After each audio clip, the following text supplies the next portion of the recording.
आज हम सीखते हैं टॉपिक मार्कर और सब्जेक्ट मार्कर।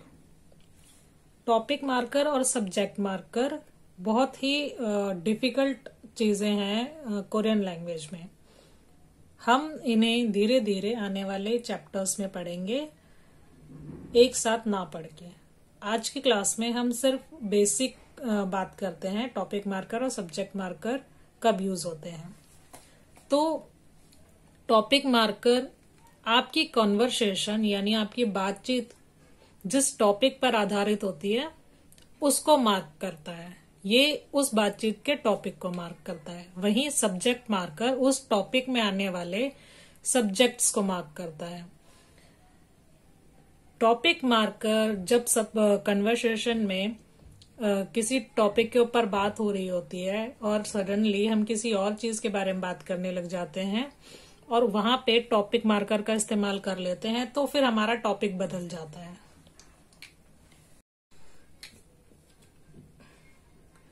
जब किसी टॉपिक की एंडिंग कॉन्सोनेंट से होती है तब हम अन का इस्तेमाल करते हैं, और जब किसी टॉपिक की एंडिंग वॉवल से होती है तब हम नन का इस्तेमाल करते हैं। जैसे छो वॉवल है तो हम नन लगाएंगे, और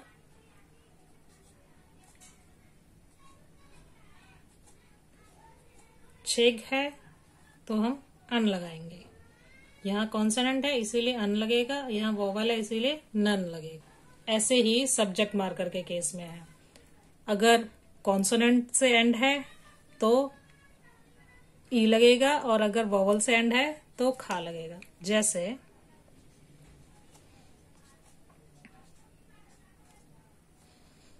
कोची, कोच मीन्स फुल, ई कॉन्सोनेंट है तो ई लगेगा। Next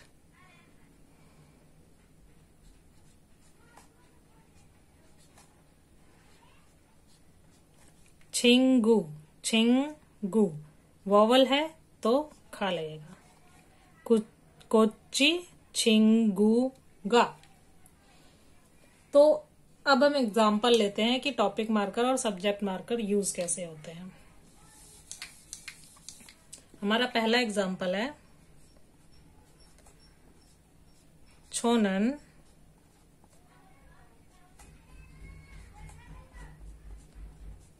학생 이 예 요। छोनन 학생이에요। I am student। छोनन vowel है, नन लगेगा। छोनन 학생이요। नन क्यों है? क्योंकि यहाँ आप टॉपिक हो। ओके, यहाँ आप अपने बारे में लगा रहे हो, अपने बारे में बात कर रहे हो, तो यहाँ नन लगेगा।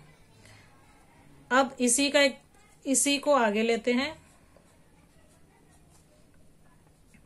छेगा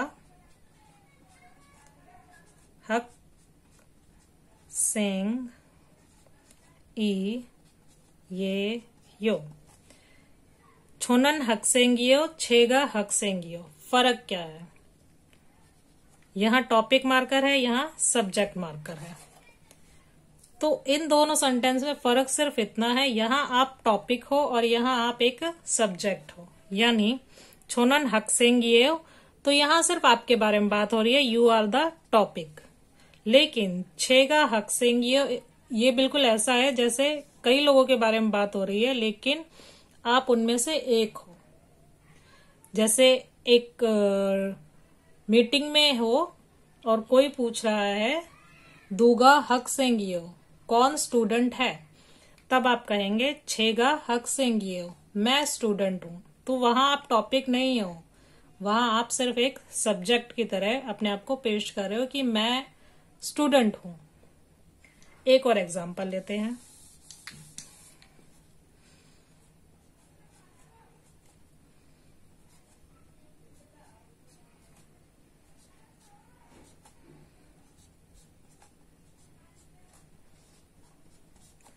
मिन्सू नन दुगायो।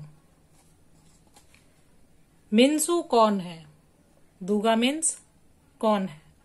यहाँ टॉपिक है मिन्सू, मिन्सू के बारे में बात हो रही है। मिन्सू कौन है? तो जो बात शुरू है या जो बात का टॉपिक है वो मिनशू है, तो इसीलिए टॉपिक मार्कर का इस्तेमाल किया गया है। अब इसका अगला देखिए,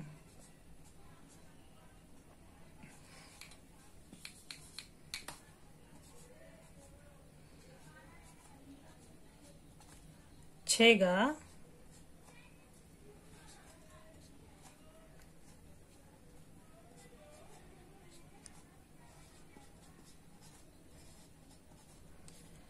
मिन्सुयेयो, छेगा मिन्सुयेयो।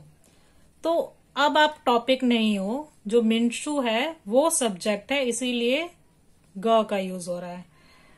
कई सारे लोग हो सकते हैं, उनमें से पूछा गया है मिन्सु कौन है, तो मिन्सु उस वक्त टॉपिक है। अब मिन्सु कह रही है उन्हीं कई सारे लोगों में से मैं मिन्सु हूं, तो यानी वो सब्जेक्ट है। तो मिन्सु कौन है, यहां पर मिन्सु टॉपिक है, और जब मिन्सु कहती है कि मैं मिन्सु हूं, तब यहां मिन्सु सब्जेक्ट है। तो ये फर्क है सब्जेक्ट और टॉपिक मार्कर में। किसी भी कोई भी बात जब बेस होती है जिस टॉपिक पर, वहां अन और नन उस टॉपिक के लिए इस्तेमाल होता है, और उसी टॉपिक के बीच में कोई और सब्जेक्ट आ जाता है, तब वहां सब्जेक्ट मार्कर का इस्तेमाल होता है, ई और खा का। वहां पूरा टॉपिक उस पे बेस नहीं है, इसीलिए अन और नन का इस्तेमाल नहीं होगा, ई और खा का इस्तेमाल होगा। इसीलिए ऐसे ही कन्वर्सेशन में जब कन्वर्सेशन किसी टॉपिक पे बेस होती है, तब हम अन और नन का इस्तेमाल करते हैं उस टॉपिक के लिए। और उस टॉपिक के बीच में या हमारी बातों के बीच में जब कोई सब्जेक्ट आ जाता है जिसके ऊपर पूरी बात बेस नहीं है, उसके लिए हम इस्तेमाल करते हैं सब्जेक्ट मार्कर का, यानी ई और खा का। वहां वो सिर्फ सब्जेक्ट है जो बीच में आ गया है, ना कि पूरा टॉपिक। ये फर्क होता है टॉपिक और सब्जेक्ट मार्कर में। आगे आगे आप पढ़ेंगे कि आगे आप पढ़ेंगे इनके और भी फर्क, जो एक क्लास में बताना मुश्किल है। हम आने वाली क्लासों में इसे बीच बीच में मेंशन करते रहेंगे।